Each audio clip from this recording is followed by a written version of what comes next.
नमस्कार, one India Hindi में आपका स्वागत है। राजस्थान में सचिन पायलट और सीएम अशोक गहलोत के बीच सियासी तकरार किसी से छिपी नहीं है। पिछले एक साल से राजस्थान कांग्रेस में अंदरूनी घमासान जारी है। सचिन पायलट कैंप की बगावत ने एक बार फिर पार्टी आलाकमान की मुश्किलें बढ़ा दी हैं। पायलट गुट की खींचतान की हलचल राजस्थान से लेकर दिल्ली तक पहुंच गई है। इस बीच सचिन पायलट दिल्ली पहुंच चुके हैं। पायलट 2 दिन तक दिल्ली में मौजूद रहेंगे। यहाँ उनके प्रियंका गांधी या राहुल गांधी से मुलाकात करने की अटकलें लगाई गई, लेकिन सचिन पायलट ने कहा कि उनका प्रियंका गांधी या राहुल गांधी से मुलाकात करने का फिलहाल कोई प्लान नहीं है। हालांकि मीडिया रिपोर्ट्स में सूत्रों के हवाले से कहा गया कि कांग्रेस महासचिव प्रियंका गांधी ने सचिन पायलट को दिल्ली बुलाया है। यहाँ प्रियंका गांधी से उनकी मुलाकात का कार्यक्रम है।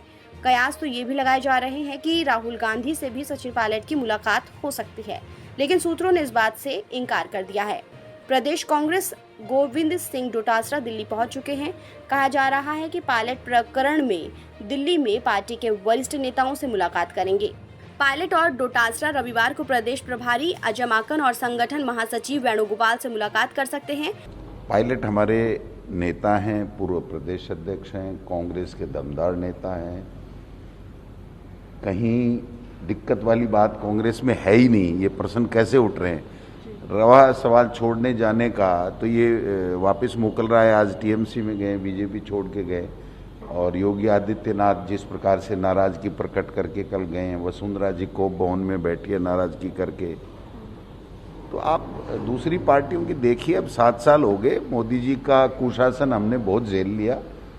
जो महंगाई जिस प्रकार से बढ़ रही है, कोरोना का जो मिसमैनेजमेंट हुआ, उनके खिलाफ लोगों का गुस्सा है, और उस गुस्से को अगर आप लोग जनता में दिखाएंगे तो मैं समझता हूं कि जनता जो चाहती है मीडिया से वो पर्पस ठीक हो पाएगा। भाई कांग्रेस में कहीं कोई दिक्कत वाली बात तो सचिन पायलट जी को लेकर जो तमाम बातें आ रही हैं कि नाराज हैं, तो नेताओं से कोई नाराज है ही नहीं।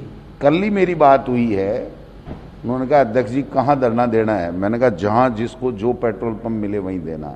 हमारा उद्देश्य एक जगह इकट्ठा करने का है नहीं, जहां मर्जी है जहां दे। सारे नेताओं ने अलग अलग जिलों में, स्टेट में, जहां जिसके पेट्रोल पंप नज़दीक हुआ वहां पर धरने दिए। और इतना ऐतिहासिक धरना, और लोगों में इतना जोश और जुनून कोरोना की गाइडलाइन के बावजूद भी, कि लोग बाग आप देखिए, पेट्रोल 100 के पार चला गया, डीजल 100 चला गया।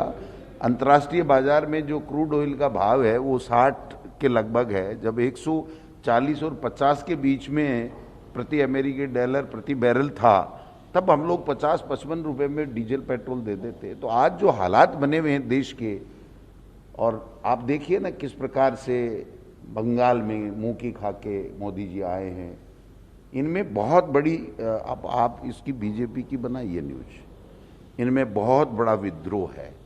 गडकरी जी को दूसरे दिन माफ़ी मांगनी पड़ी किसी बात को लेकर के। उन्होंने कहा भाई और कंपनियों को वैक्सीन के लिए और लाइसेंस देना चाहिए। दूसरे दिन उनको क्या कहा गया मुझे पता नहीं, लेकिन उनको कहा नहीं मेरी गलती हो गई, मैंने ये बात कर ली है, तो हमारी सरकार पहले से कर रही। उधर सचिन मामले में अजय माकन ने कहा कि कैबिनेट, बोर्ड और आयोगों में रिक्त पदों को जल्द ही भरा जाएगा और हम सभी के साथ बातचीत कर रहे हैं। वहीं जब पत्रकारों ने पायलट की नाराजगी पर सवाल किया तो उन्होंने कहा कि मैं उनसे नियमित रूप से बात कर रहा हूं, अगर वो नाराज होते तो मुझसे बात नहीं करते।